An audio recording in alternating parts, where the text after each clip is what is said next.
ಆಹಾರ ಹಾಗೂ ನೀರಿಗಾಗಿ ಗ್ರಾಮಗಳತ್ತ ಲಗ್ಗೆ ಇಟ್ಟ ಕರಡಿಗಳು ರಾತ್ರಿ ವೇಳೆ ಜೋಡಿ ಕರಡಿಗಳು ದಿಢೀರಾಗಿ ಪ್ರತ್ಯಕ್ಷ ಆಗಿದ್ದಾರೆ. ಆಹಾರ ಹಾಗೂ ನೀರಿಗಾಗಿ ಗ್ರಾಮಗಳತ್ತ ಲಗ್ಗೆ ಇಟ್ಟ ಕರಡಿಗಳು ರಾತ್ರಿ ವೇಳೆ ಜೋಡಿ ಕರಡಿಗಳು ದಿಢೀರ್ ಪ್ರತ್ಯಕ್ಷ. ದೊಡ್ಡಬಳ್ಳಾಪುರದ ಮಂಡಿಬೇಡರಹಳ್ಳಿ ಬಳಿ ಪ್ರತ್ಯಕ್ಷ.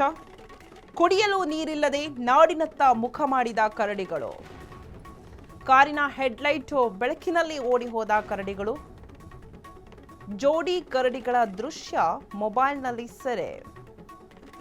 ಕರಡಿಗಳು ಪ್ರತ್ಯಕ್ಷದಿಂದ ಗ್ರಾಮಸ್ಥರಲ್ಲಿ ಹೆಚ್ಚಿದ ಆತಂಕ. ಇಷ್ಟು ದಿನ ಚಿರತೆ ಕಾಟ ಆಯಿತು, ಈಗ ಕರಡಿ ಕಾಟ ಸ್ಟಾರ್ಟ್ ಆಗಿದೆ. ನೀರು ಸಿಗದೆ ಪಾಪ ಕಾಡಲ್ಲೂ ಏನೋ ನೀರು ಸಿಗ್ತಿರ್ಲಿಲ್ಲ ಅನ್ಸುತ್ತೆ, ನಾಡಿಗೆ ಬಂದಿದೆ, ದಿಢೀರಂತ ಪ್ರತ್ಯಕ್ಷ ಆಗಿದೆ. ಆಹಾರ ಹಾಗೂ ನೀರಿಗಾಗಿ ನೋಡ್ತಾ ಇರ್ಬೋದು ನೀವು ದೃಶ್ಯದಲ್ಲಿ ಗಮನಿಸ್ತಾ ಇರ್ಬೋದು, ಎರಡು ಜೋಡಿ ಕರಡಿಗಳು ಹೇಗೆ ಓಡ್ತಿದೆ ಅಂತ ನೋಡಿ. ಸೊ ದೊಡ್ಡಬಳ್ಳಾಪುರದಲ್ಲಿ ಕರಡಿಗಳು ಎಂಟ್ರಿ ಆಗಿದೆ. ಅದು ಒಂದಲ್ಲ ಎರಡು ಜೋಡಿ ಕರಡಿಗಳು. ಇಷ್ಟು ದಿನ ಚಿರತೆ ಬಂತು ಅಂತ ಆಯ್ತು, ಈಗ ಕರಡಿ ಬಂತು ಅಂತ ಗ್ರಾಮಸ್ಥರು ಪಾಪ ಭಯ ಪಡಬೇಕಾಗಿದೆ. ಅಲ್ಲಿರೋ ಗ್ರಾಮಸ್ಥರು ಕೂಡ ದೊಡ್ಡಬಳ್ಳಾಪುರದಲ್ಲಿ ಅವರು ಕೂಡ ಕರಡಿ ನೋಡಿ ಭಯ ಪಟ್ಟಿದ್ದಾರೆ.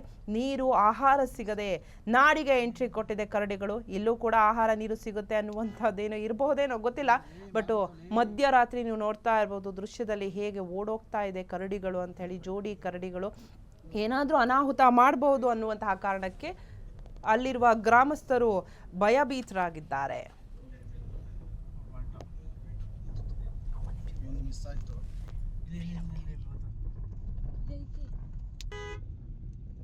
ಮೇಲೆ ಬರ್ತಾವಲ್ಲಿ